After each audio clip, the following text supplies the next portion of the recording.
ফার্স্টে আপু কেন বললেন? আচ্ছা আপুই বললাম। আপু কেমন আছেন আপনি?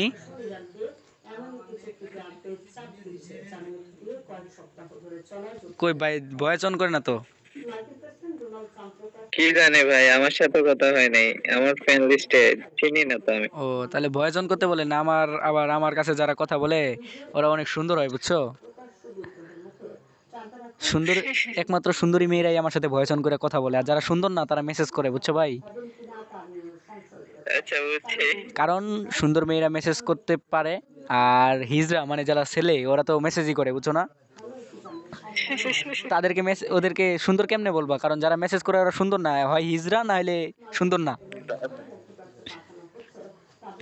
কারণ ভাই ছেলেরাও বর্তমান মেসেজ করে বুঝছো মেয়ে সাইজা। এখন আমি তো জানি না এটা কি ছেলে নাকি মেয়ে। আচ্ছা যাই হোক, শুরু করেন, কথা বলা শুরু করেন আপু।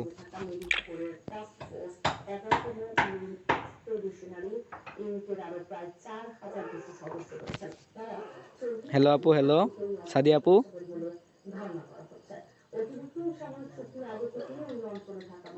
ভাই থাক, মনে হয় এটা মেয়ে না ছেলে বুঝছো। এটা ভাই আমি 100-র ভিতরে 200% ছেলে। ভাই ছেলে হইয়া কেন ভাই নাটক করো এমনি? এটা কিন্তু ঠিক না ভাই, ছেলে হইয়া নাটক করো।